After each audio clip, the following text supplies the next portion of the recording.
네, 우리 성도님 안녕하십니까? 네, 우리 또 날씨가 많이 더웠었는데요. 또 많이 시원해졌습니다. 아마 이제 곧 이제 시원한 가을이 다가올 텐데요. 아마 코로나도 지금은 굉장히 창궐하는 것 같지만은 분명히 어느 시기에 되면은 다 정리되지 않을까 하는 생각을 하게 되고요. 그날을 우리가 기다리면서 소망 안에서 우리 은혜를 비자 나누었으면 좋겠습니다.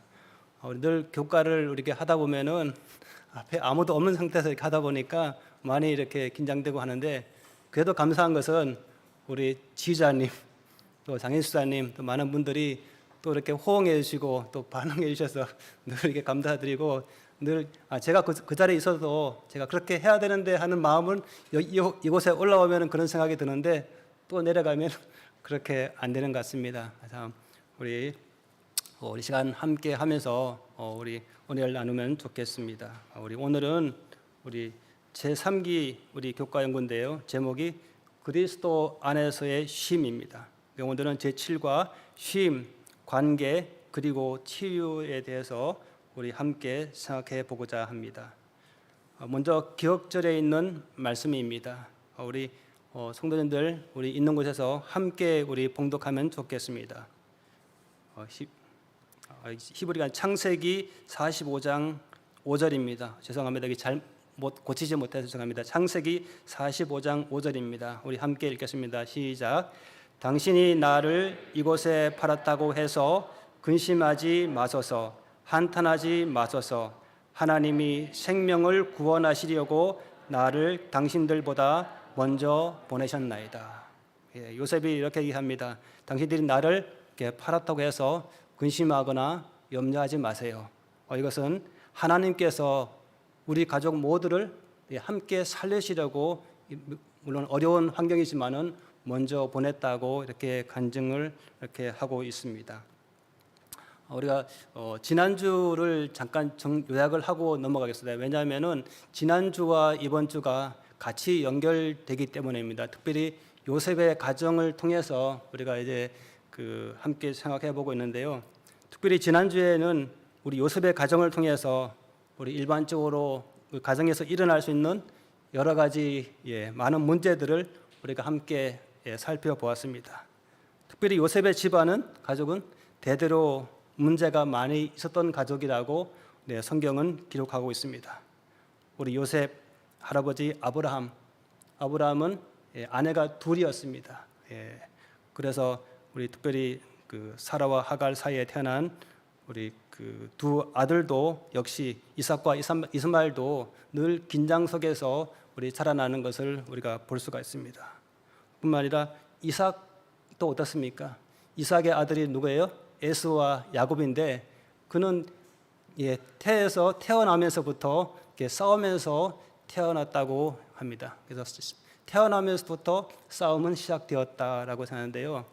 특별히 이 이삭도 두 아들, 사실 본인이 정말 낳은 한 어머니 통해서 낳은 아들이었지만은 이 이삭도 여전히 이렇게 두 아들을 공평하게 사랑하지 못하고 편애를 함으로 이렇게 어려움을 당하게 되었는데요. 결국에는 그렇기 때문에 이 야곱에게 뭐 하게 됩니까? 야곱에게 속임을 당하고, 또 야곱 또한 오랫동안 도망자의 신세를 경험하는 것을 우리가 볼 수가 있습니다. 야곱도 어떻습니까? 특별히 도망을 가서 외삼촌 집에서 살았지만은 그 외삼촌 라반을 속아서 결국 두 아내와 결혼을 하는 것을 보게 됩니다. 그래서 결국은 이 네 아내가 되었고, 그 네 아내 사이에서 12명의 자녀들이 태어났고, 그 12명의 자녀들은 늘 경쟁과 긴장과 어려움 속에서 이렇게 자라나는 것을 볼 수가 있습니다. 야곱도 그러한 상황 속에서 본인이 잘 자녀들을 12명의 자녀들을 공평하게 잘 이렇게 대어져 했어야 되는데, 또 그렇게 하지 못하는 걸 볼 수가 있습니다. 특별히 누구를 사랑했습니까? 요셉을 사랑했습니다. 물론 이유는 되는 것 같습니다. 요셉은 누구의 아들이에요?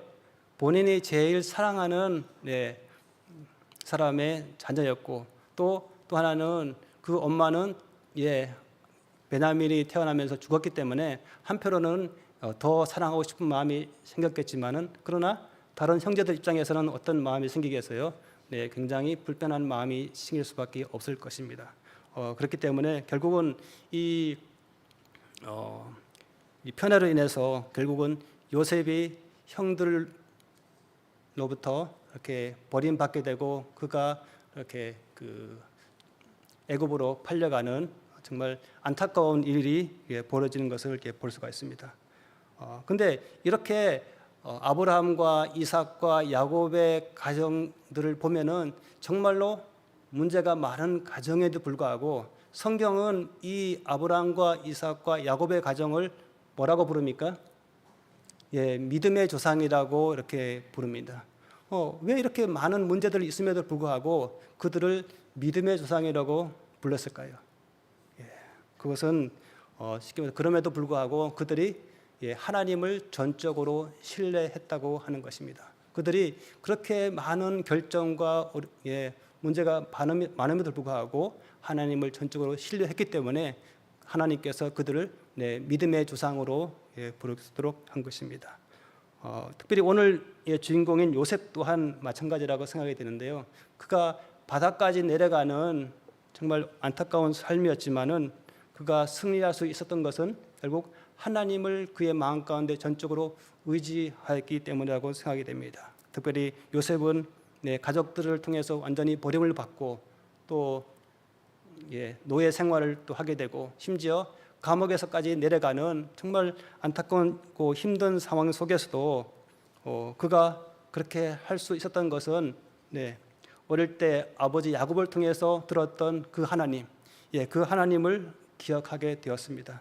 그로 인해서 이 모든 것들을 용서할 수 있었고 하나님을 전적으로 의지할 수 있었고 하나님은 그를 어떻게 했습니까?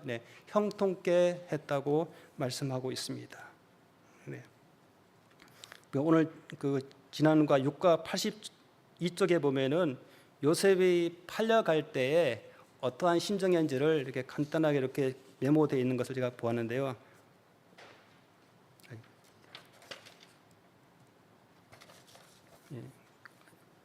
교과 82쪽에 있는 말씀인데요. 요셉은 노예로 팔리게 될 애굽으로 여행을 하면서 마음속의 아픔과 복잡한 관계들과 불안한 마음을 모두 품고 갔다. 흐르는 눈물을 닦으며 가야 했던 그 길은 결코 편안한 여정이 아니었다. 그가 애굽으로 팔려가면서 그 마음 가운데 어떠한 마음이었을까 하는 생각을 우리가 그것만 보진 않아도 그 상상을 하면은 얼마나 힘들고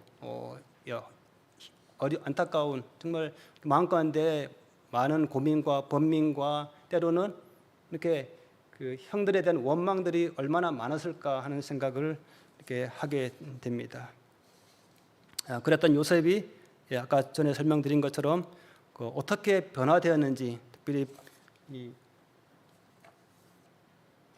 부조와 선지자 214쪽에는 그랬던 아브라함이 어떻게 변했는지를 이렇게 기록하고 있습니다. 그때에 가장 절망적일 때, 그때라는 것은 요셉의 생각은 그의 아버지의 하나님께로 향하였다.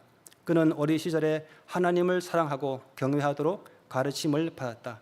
때때로 그는 아버지의 장막에서 야곱이 그의 집으로부터 도망해 나와서 방황하던 때에 그가 본 계시에 대한 이야기를 들었다. 이제 이 모든 귀한 교훈이 그의 앞에 생생하게 떠올랐다. 요셉은 자기 조상들의 하나님이 자기의 하나님이 되시리라는 것을 믿었다. 그리고 그곳에서 그는 여호와께 자기 자신을 온전히 헌신하고 이스라엘의 수호자 하나님께 그가 유랑하는 땅에서 그와 함께 계시기를 기도하였다.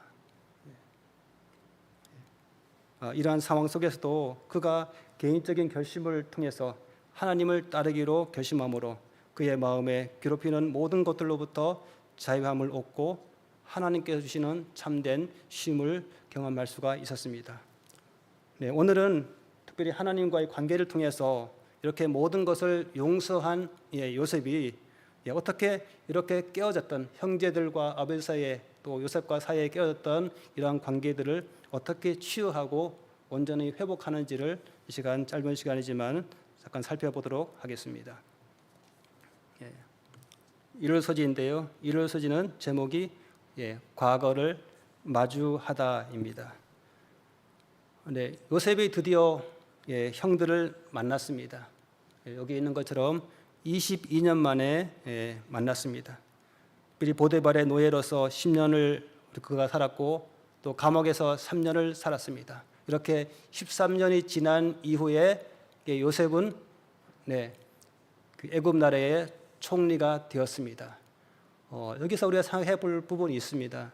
그의 나이 그 당시에 30세였다고 제가 기억하고 있습니다. 특별히 17살에 떠나와서 13년이 지나서 30세에 총리가 되었다고 생각하는데요. 그것도 어느 나라예요? 자기의 나라도 아니고 이방 나라의 노예로 잡혀갔다가 그가 총리가 되었다는 것은 아마 우리 대한민국에서도 30세에 총리가 된 사람이 과연 나올 수 있을까요? 쉽지 않은 것입니다. 그럼에도 불구하고 그가 그렇게 될 수 있었던 것은 그가 노예 생활할 때나 또 감옥에 있었으나 그가 어떠한 삶을 살았는지를 우리가 이해할 수 있다고 생각이 되고, 또 하나는 그렇게 이제 하나님께 헌신하기로 하고 온전한 삶을 살 때 하나님께서 그를 통해서 얼마나 축복을 주시고 또 함께 했는지를 우리가 생각해 볼 수 있다고 생각이 됩니다. 그렇게 총리가 된 이후에 7년 동안 애굽에 아주 큰 풍년이 왔었고, 이제 그 지난 다음에 이제 현재 2년째 흉년이 지나가고 있는 이런 상황이었습니다.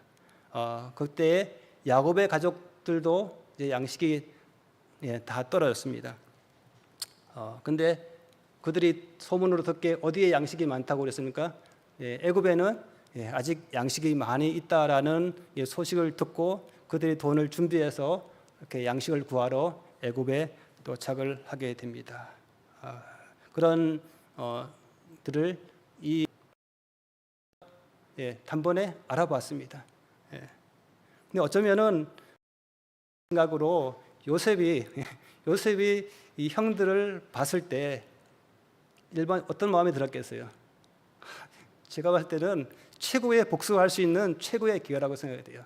예전에 내가 팔려갈 때는 정말 어렵고 형들이 무서웠고 그 당시에는 내가 갑이 아니고 을의 관계였는데 지금은 뭐예요? 바뀌어서 제가 요셉이 갑도 아니고 정말 슈퍼 갑이 돼버렸어요. 그렇기 때문에 이 요셉이 마음만 먹으면은 이 요셉의 형들을 정말 복수할 수 있어요. 어떻게 해요? 그들에게 내가 요셉이다. 그 한마디만 하면은 그 형들은 어떻게 반응했을까요? 상상만 해도 하는데, 그러나 이 요셉은 그렇게 하지 않았다고 하는 것입니다. 그가 그렇게 자신을 드러낼 수 있었지만은 그는 자신을 이렇게 드러내지 않았습니다. 왜 그가 그렇게 했을까요? 첫째로는 먼저 그가 이 모든 것들을 용서했기 때문에 그렇게 합니다. 그러나 그가 그렇게 할 수밖에 없었던 부분은 이 요셉의 형제들이 이곳에 왔는데 누가 없어요? 베냐민이 없는 것입니다. 자기의 친동생 베냐민이 보이지 않는 것입니다. 그래서 그 베냐민이 정말 안전하게 잘 살고 있는지가 아마 제일 궁금했을 것이라고 생각이 됩니다. 혹 자기도 이렇게 갖다 팔아버렸는데 정말 동생도 혹시나 그렇게 하지 않았을까 하는 많은 궁금증이 있었을 것이고, 그리고 또한 아버지에 대한 또 아버지도 잘 계신지 그것도 아마 궁금했을 것이라고 생각이 됩니다. 근데 여기 성경에 보면은 그가 제일 궁금했던 것은 형들이 어떻게 변했을까? 형들이 어떻게 변했을까 하는 것이 이 요셉의 마음에 가장 궁금했다고 생각을 합니다. 혹시나 여전히 그 당시의 모습처럼 여전히 질투와 또 시기와 이런 것들이 여전히 살아서 있는지, 혹 아니면은 세월이 좀 많이 지났으니까 이들이 회개하고 혹시 돌이켜서 정말 온전한 삶을 살고 있는지를 알고 싶었습니다. 왜냐하면 요셉은 이 훨씬 전에 요셉을 모든 부분들을 용서했기 때문입니다. 네. 우리가 여기서 우리가 하나 또 생각해 볼 분이 있는데요. 용서와 화해에 대한 것입니다. 일반적으로 우리가 생각할 때 용서하면은 그냥 쉽게 화해가 될 것이라고 생각해야 되는데 실제로 자세히 들여다보면은 용서하는 것과 회복, 화해하는 것은 굉장히 의미가 차이가 있다는 것을 우리가 생각할 수가 있습니다. 네.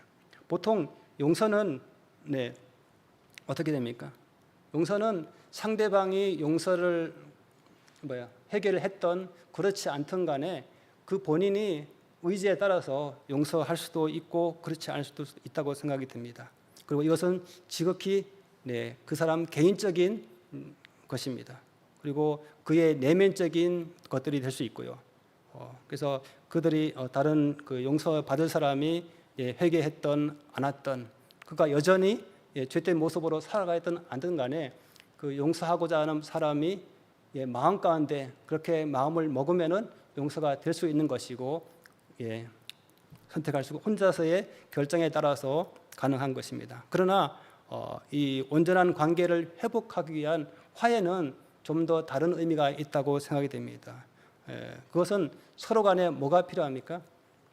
화해가 필요합니다. 서로 간에 마음을 터놓고 뭔가 이렇게 연결할 수 있는 구심점이 필요한 것 같은 생각이 듭니다. 그래서 이 요셉은 혼자서도 용서는 할 수 있었지만은 특별히 화해는 그렇게 할 수 없었던 것입니다. 특별히 그것은 혼자 할 수 있는 것이 아니기 때문입니다. 따라서 이 요셉은 가장 먼저 알고 싶은 것은 이 요셉의 형들이 어떤 상태에 있는지 회개했을까 안 했을까를 알고 싶었을 것입니다. 그리고 혹 아직 회개를 하지 않았다면은 그들이 회개할 때까지 기다리려고 본인이 누구인지를 아직 밝히지 않고 있는 것이라고 생각이 듭니다. 아마도 이 아버지와 베냐민이 안전하게 있다고 들었지만은 실제로 얼마나 보고 싶겠어요. 보고 싶겠지만은 마음 가운데 꾹 참고 그 때를 정말 때가 언제인지를 기다리고 있는 것입니다. 그때는 아마도 하나님께서 아마 그 때를 준비하시리라고 생각이 되어집니다. 이제 월요일 소지 넘어가서 그러한 준비를 하는 무대를 준비하다입니다.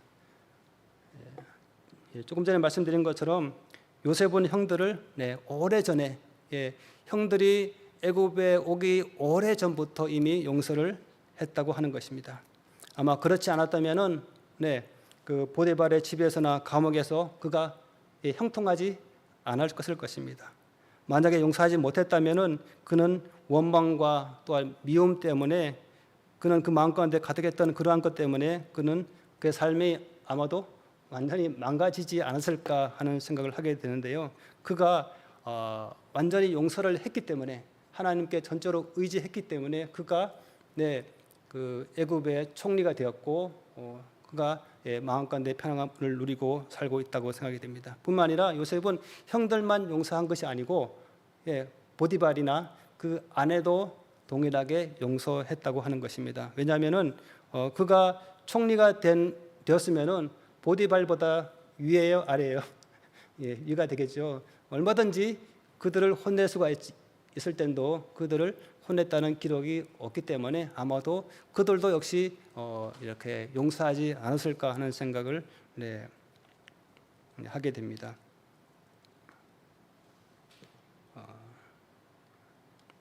그러면서 요셉은 우연히 이 형들을 지금 감옥에 갇혀 있는 상태인데요. 감옥에 갇혀 있는 상태인데 요셉이 우연히 지나가다가 그 형들이 하는 이야기를 우연히 듣게 되었습니다. 이 형들은 요셉이 형 곁에 있었지만은 그 형들은 개의치 않고 자기들이 이렇게 이야기하는 것이었습니다. 왜냐하면은 그 형들은 이 요셉이 자기들이 하는 말을 알아듣지 못할 것이라고. 왜냐하면은 그들이 처음 만났을 때 중간에 뭐를 세웠어요? 통역관을 세워서 서로 간에 대화를 했기 때문에 아마 이 요셉은 총리는 우리 자기들의 말하는 것을 알아듣지 못할 것이라는 생각을 했기 때문에 그들이 자기들끼리 뭔가를 얘기를 하고 있었어요. 그래서 그 얘기를 자세히 들어보니까 그들이 뭐에 대해서 얘기하고 있는 것이에요? 자기들이 지금까지 했던 여러 가지 이제 잘못했던 것들을 서로 간에 이야기를 하면서, 특별히 22년 전에 그 요셉을 팔고 난 이후에 자기들이 얼마나 힘들고 어려운 가운데 살고 있고 뭐 여러 가지 것들을 얘기하는 것을 들었어요. 뿐만 아니라 이 요셉의 형들이 정말 참된 회개하는 것들도 이렇게 듣게 되었습니다.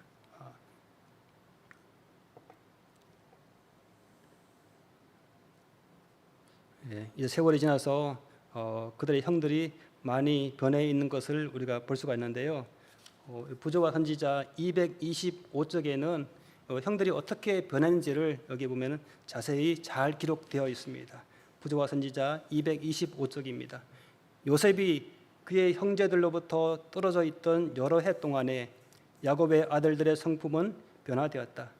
그들이 전에는 질투하고 불온하고 속이기를 잘하고 복수심이 강했으나 역경을 겪은 지금에는 이타적이고 서로 간에 진실하고 그의 아버지께 효도했으며 중년에 접어들었으나 아버지의 권위에 복종하고 있었다.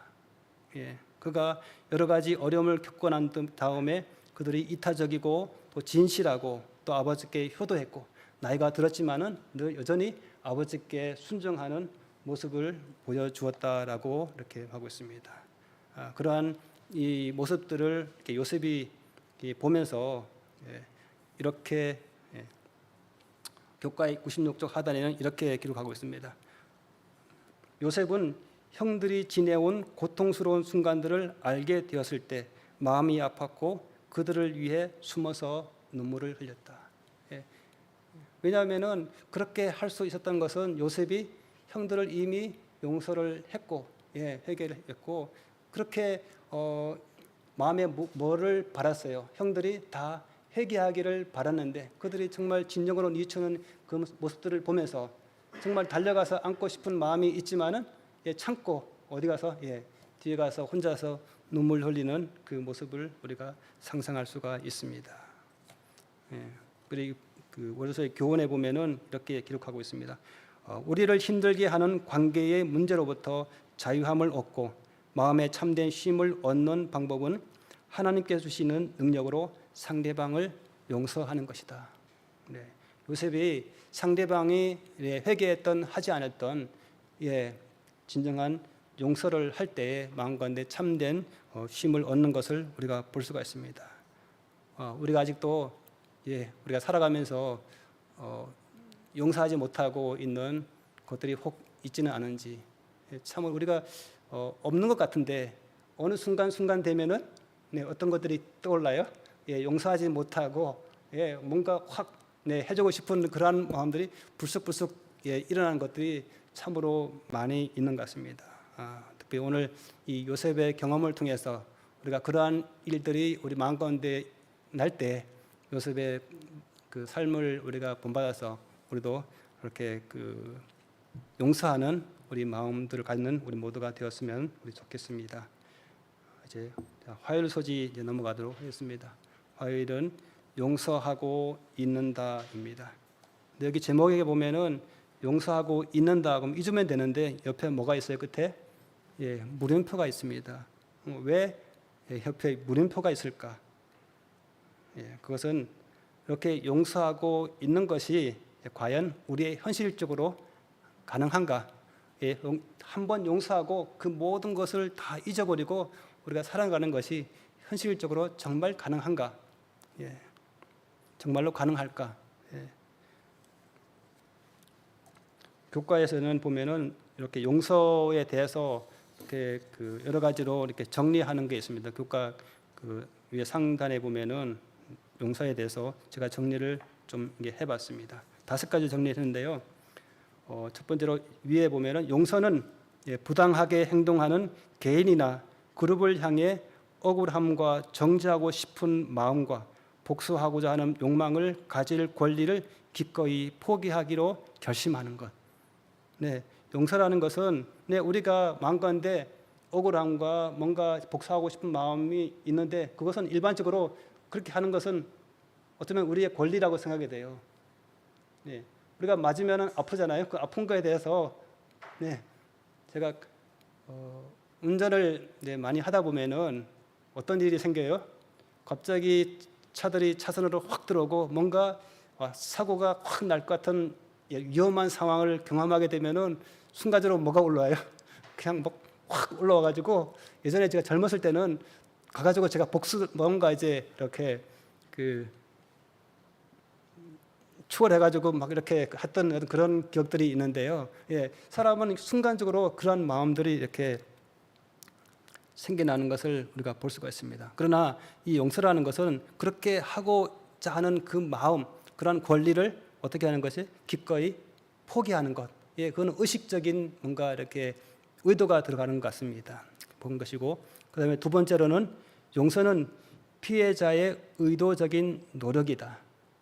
예, 그것은 우연히 있는 것이 아닙니다. 그거는 용서하고자 하는 사람이 의도적으로 이것은 내가 용서해야지 하고 뭔가 생각하고 결심하고 마음 가운데 그렇게 결정을 해야지 되는 것이지, 뭔가 용서해야지 한다고 누가 용서를 되어지는 것은 아니라고 하는 것입니다. 그리고 세 번째로는 그냥 참고하시면 좋겠는데, 용서는 잘못에 대한 대가를 치르지 않아도 된다는 의미는 아니다. 그건 상대편의 입장에서 말하는 건데요. 이렇게 그 잘못한 사람은 반드시 뭐를 치릅니다. 하나님께서도 그 대가는 책임은 져야 한다고 생각이 돼요. 그러나 이런 것은 아니라고 하는 것이고, 네 번째로 용서는 잘못을 저지른 사람이 계속해서 그 잘못을 저지르도록 묵인하는 것 또한 아니다. 뭔가 계속적으로 반복한다 그러면은 그가 돌이킬 수 있도록 뭔가 이렇게 해야 된다고 하는 것입니다. 그 마지막으로 가장 중요한 것 같은데요. 용서는 우리의 억울함과 복수하고자 하는 마음을 하나님께로 돌리는 것이다. 정말로 이 위에 있는 모든 것들이 잘 안 될 때, 그것을 하나님께로 돌리고 하나님이 그 일을 대신해달라고 하는 것입니다. 그래서 이 모든 것들을 용서하고 있기 위해서는 복수하고자 하는 마음, 권리를 기꺼이 포기하기로 결심하고, 또 용서하기 위한 의도적으로 그것을 하기로 노력하는 것이고, 또 그렇게 억울함과 복수하고자 하는 마음이 있을 때 그것을 하나님께로 돌릴 때 우리는 용서하고 잊을 수가 있는 가능성이 높아지지 않을까 하는 생각을 하게 됩니다. 우리 특별히 밑에 아래 보면은 교훈의 말씀이 있는데요. 그 중요한 핵심인 밑에 그렇게 하고 있습니다. 그리스도 안에서 우리가 어떤 용서를 경험했는지를 이해할 때 이 모든 것들은 가능하다. 중요한 것은 그냥 되는 것이 아니고 우리가 먼저 하나님께로부터 우리가 어떠한 용서를 받았는지를 먼저 우리 마음 가운데 깊이 깨닫고 그것이 우리 마음 가운데 와 닿았을 때 이 앞에 있는 이 모든 것들은 가능하리라고 말씀하고 있습니다.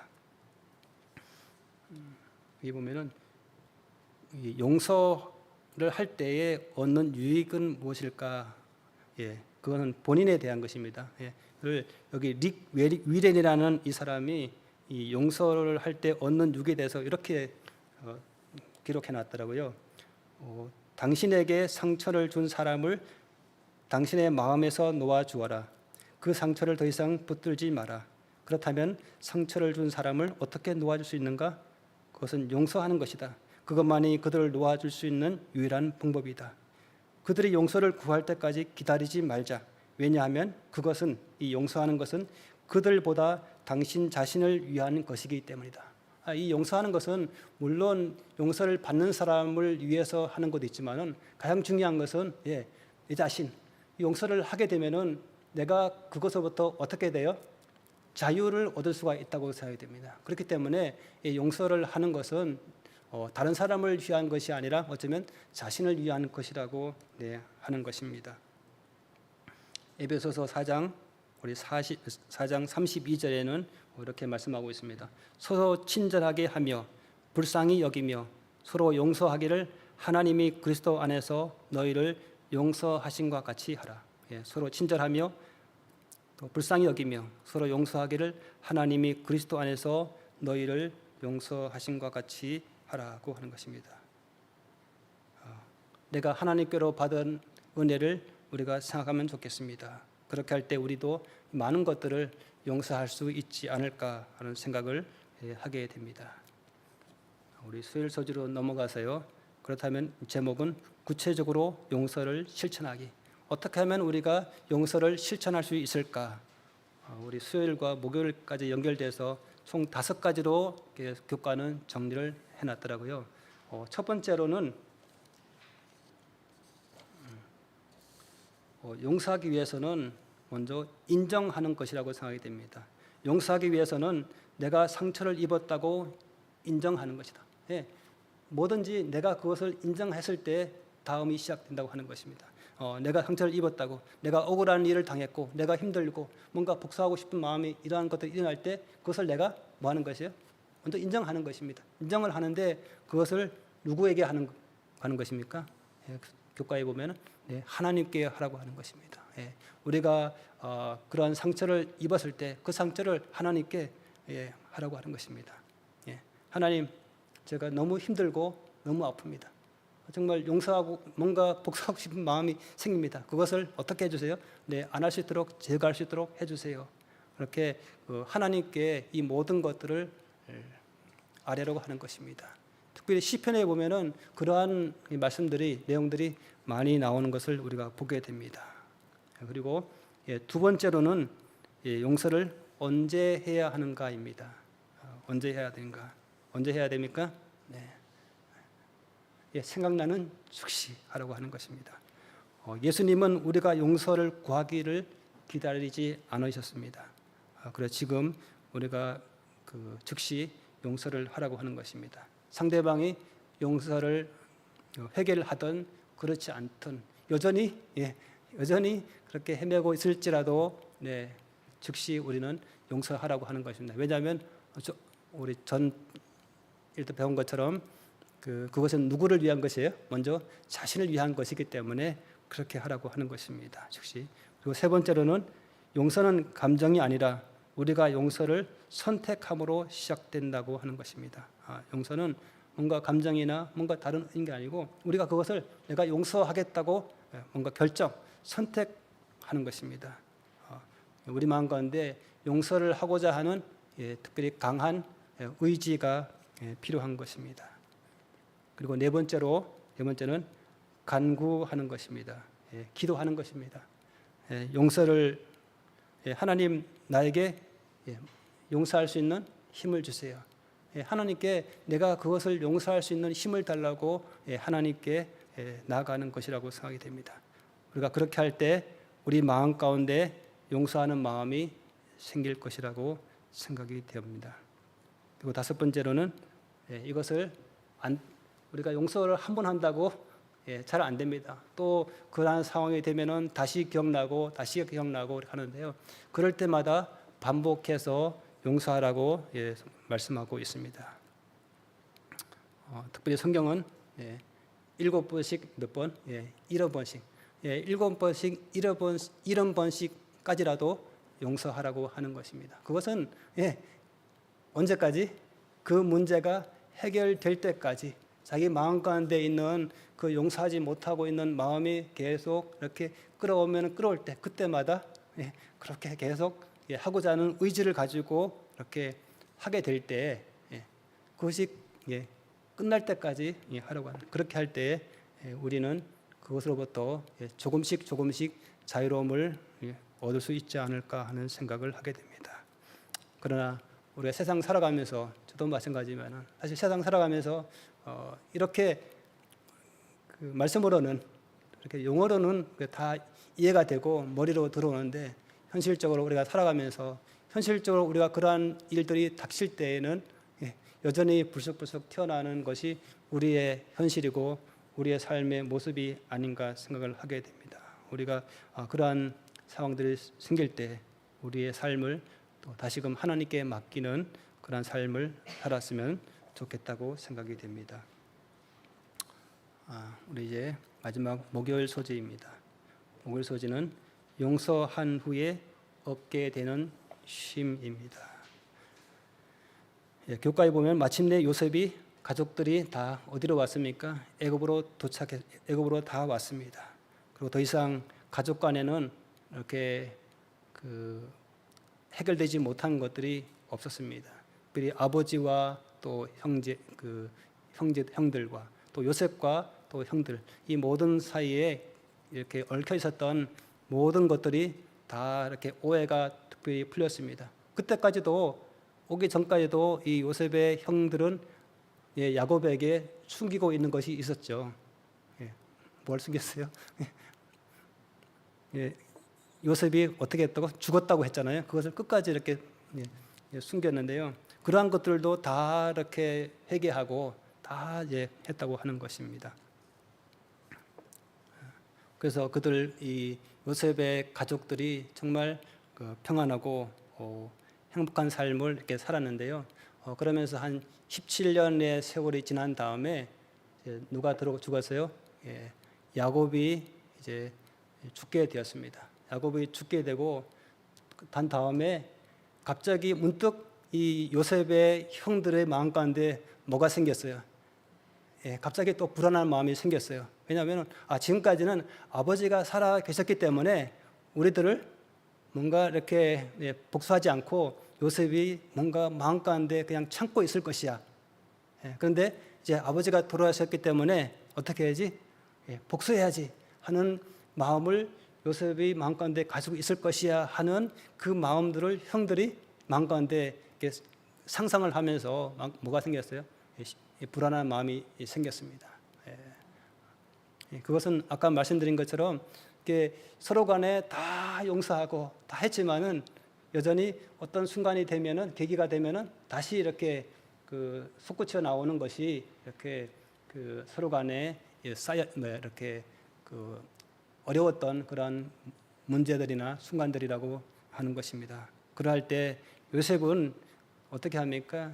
그 형들에게 염려하지 말라고, 내가 다 용서했고, 다 그것은 하나님, 아까 소론인 것처럼 하나님께서 우리 가족을 다 하기 위한 하나의 섭리였다고, 그렇게 하면서 이렇게 형들이 다시 마음을 이렇게 풀고 이 모든 가정이 정말로 이렇게 평안한 삶을 살 수 있는 그 삶을 가지고 있다고 생각이 되어집니다.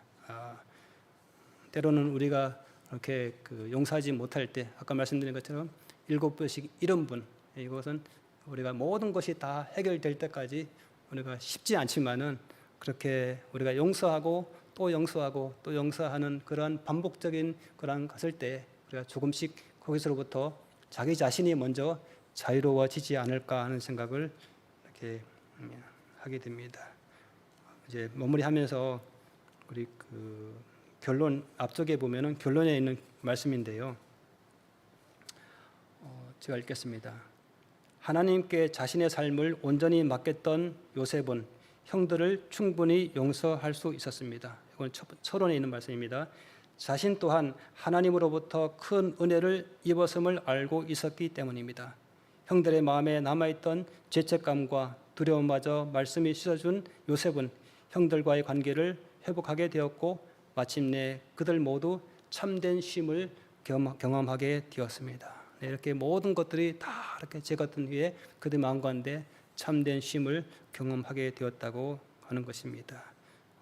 요셉의 용서와 또 형들의 진심 어린 회개로 이 모든 상처가 치유되었던 것처럼, 우리의 삶 속에서도 아까 말씀드렸던 것처럼 그러한 일들이 생겼을 때 요셉과 요셉의 형들이 했던 경험들을 우리가 다시 한번 생각하면서 우리도 그렇게 될 수 있는 우리의 삶이 되었으면 좋겠다고 생각이 되어집니다. 물론 쉬운 삶은 아니지만 안 될지라도 반복해서 그렇게 우리가 노력할 때 우리 마음 가운데 있는 그 용서하지 못하는 그런 마음들이 서서히 제거되고 우리 마음 가운데 참된 쉼을 얻을 것이라고 생각이 됩니다.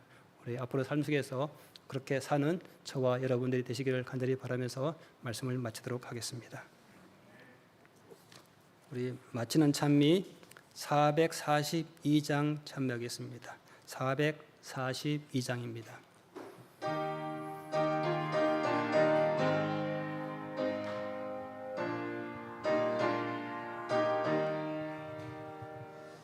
오늘 집을 나서기 전 기도하리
하늘에 계신 아버지 하나님, 오늘 요셉의 가정을 통해서 그들이 어떻게 또 여러 가지 또 갈등과 또 어려움 속에서 그것을 어떻게 또 지혜롭게 회복하는지를 이 시간 살펴보았습니다. 우리에게 요셉의 마음을 주시고 우리에게 요셉의 형들의 마음을 주셔서 혹 우리가 여전히 마음 가운데 용서하지 못하고 있는 것들을 또 요셉의 마음을 주셔서 용서할 수 있도록 하여 주옵시고, 혹 우리가 또 마음 가운데 누구에게 상처를 주거나 또 아픔을 준 것들이 있으면 또 우리에게 또 회개하는 마음과 또 회복하는 마음, 온전히 사는 마음을 허락하여 주셔서 우리가 세상을 살아가면서 정말 주님 보시기에 아름다운 삶의 모습을 살아갈 수 있도록 인도하여 주시옵소서. 특별히 또 가족 간에, 형제 간에 또 그러한 아픔들이 있습니까? 우리가 이러한 것들 또 요셉의 가정의 삶의 모습들을 보면서 우리가 그러한 모습으로 또 회복되게 하시고, 혹 여러 가지 또 관계 속에서 깨어졌던 모든 것들, 또 이런 것들조차도 우리가 기억나게 하셔서 우리가 온전히 회복되는 또 이 앞으로의 우리의 삶이 될 수 있도록 인도하여 주옵기를 예수님 이름으로 간절히 기도합니다.